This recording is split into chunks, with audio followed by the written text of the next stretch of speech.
நீங்க இப்பதான் புதுசா கல்யாணம் பண்ணிருப்பீங்க. உங்களோட மேரேஜை எப்படி கவர்மெண்ட்ல ரெஜிஸ்டர் பண்றதுன்னு தெரியாம இருப்பீங்க.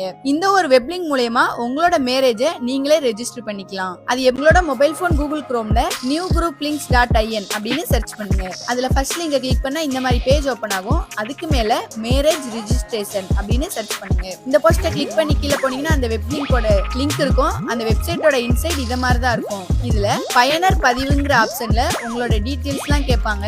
அதெல்லாம் கொடுத்துட்டு பதிவு செய்தல்ங்கிற ஆப்ஷன்ல திருமண பதிவுல போய் நீங்க என்ன முறைப்படி திருமணம் பண்ணிக்கிட்டீங்களோ அதை செலக்ட் பண்ணிக்கோங்க. செலக்ட் பண்ணிட்டு இந்த ஆப்ஷனை கிளிக் பண்ணிக்கோங்க. கிளிக் பண்ணிட்டு உங்களோட திருமண டேட்டு திருமண டீடைல்ஸ் எல்லாம் கேட்பாங்க. அதெல்லாம் கொடுத்துட்டு அதுக்கப்புறம் மேல கணவரோட விவரம், மனைவி விவரம், சாட்சியர் விவரம், இதர விவரங்கள் இருக்கும். அதுல ஒவ்வொன்னா ஸ்டெப் பை ஸ்டெப்பா ஃபில் பண்ணிட்டே வந்து சமர்ப்பிக்கன்னு கொடுத்தாலே போதும். உங்களோட மேரேஜ் ரெஜிஸ்ட்ரேஷன் ஆயிரும். இந்த வீடியோ உங்களுக்கு பிடிச்சிருந்தா லைக் பண்ணுங்க, உங்க ஃப்ரெண்ட்ஸுக்கு ஷேர் பண்ணுங்க. வேற ஏதாவது அப்ளிகேஷன் வேணும்னா கீழே கமெண்ட் பாக்ஸ்ல கமெண்ட் பண்ணுங்க.